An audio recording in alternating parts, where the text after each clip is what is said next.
Bonjour à tous. Alors j'espère que vous allez bien. On se retrouve pour les énergies du dimanche 28 février.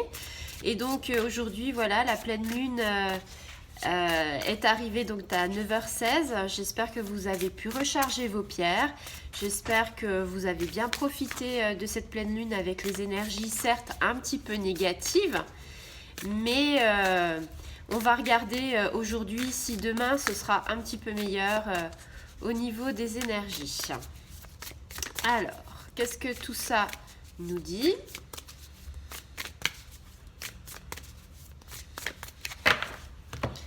Alors,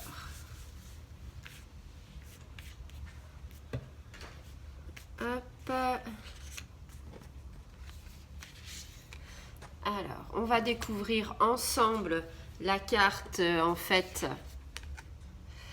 Alors, nous avons, donc je fais un petit focus par rapport à cette carte.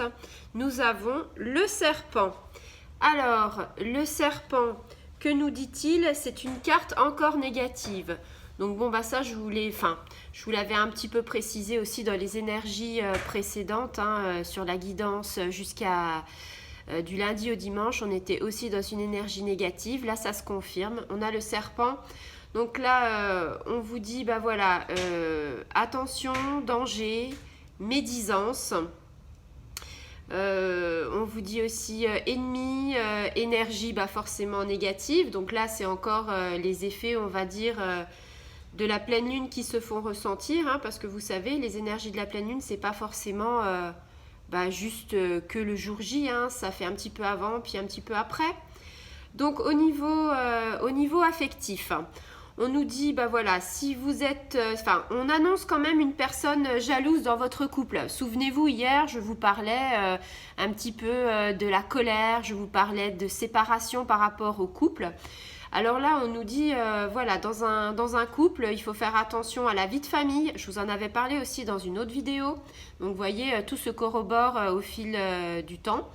Donc, on annonce, voilà, une personne qui est jalouse. Par rapport à une situation, par rapport à des non-dits, les non-dits reviennent. Donc, alors, si vous êtes de nature jalouse, moi j'aurais un message à vous donner, c'est voilà, de laisser entre guillemets, hier on a eu la foudre, on a eu l'orage, je vous conseille on va dire de laisser, que la sagesse arrive et de laisser un petit peu, on va dire, la jalousie de côté. Parce que quelquefois on est jalouse de quelque chose qui n'est pas forcément avéré et ça crée forcément des tensions, ça crée forcément... on va dire des liens nocifs. La jalousie, voilà, c'est pas très bon. Donc après, au niveau professionnel, alors au niveau professionnel, c'est pareil, le serpent, c'est voilà, c'est la médisance entre collègues. Alors ça peut être par exemple, je sais pas moi, vous avez fait quelque chose et le collègue... il va regarder derrière vous si le travail est fait. Ça peut être aussi rapporté peut-être à la hiérarchie quelque chose voilà, qu'on a dit. Enfin, il faut faire attention quand même à son entourage. Il faut faire attention des gens qui parlent dans votre dos. Il faut faire attention, on va dire, à la... comment dire, faut regarder qui sont ses vrais ennemis et qui sont... ses vrais amis, qui sont ses faux ennemis et qui sont ses vrais amis. C'est un petit peu ça, cette carte. Il faut rétablir, alors après, voilà, il faut rétablir l'équilibre. Et pareil, on vous parle aussi de personnes jalouses au niveau de ce que vous entreprenez au niveau professionnel.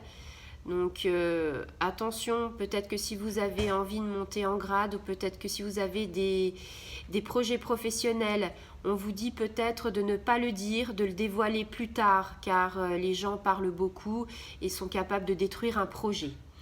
Au niveau spiritualité, alors c'est pas vraiment pareil parce que au niveau spiritualité, cette carte du serpent, elle n'est plus négative mais plutôt positive.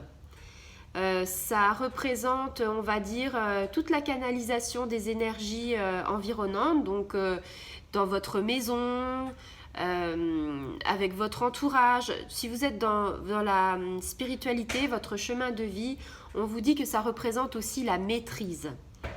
que ça représente une canalisation. Donc si vous aimez de temps en temps tirer les oracles, voilà, c'est le moment avec cette carte-là, si ça vous intéresse, de canaliser.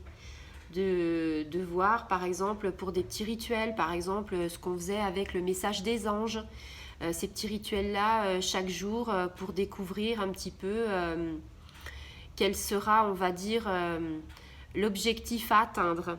Ça peut être aussi à des fins thérapeutiques.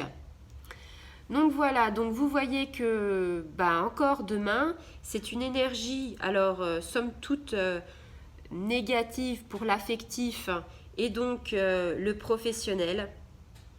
Après, dans le spirituel, c'est plus, voilà, on parle aussi de renaissance avec le serpent au niveau spirituel. Donc voilà, j'espère que je vous ai un petit peu guidé par rapport à cette énergie du dimanche 28 février. J'espère que voilà, vous allez passer une bonne fin de week-end. J'ai une petite pensée pour tous ceux qui sont confinés, qui ne peuvent pas sortir. Donc c'est peut-être l'occasion de faire peut-être des choses que vous n'aviez pas, on va dire, prévues ou que vous ne connaissez pas encore. On peut toujours se mettre à quelque chose de nouveau. Voilà, je vous fais de gros bisous, puis je vous dis à bientôt.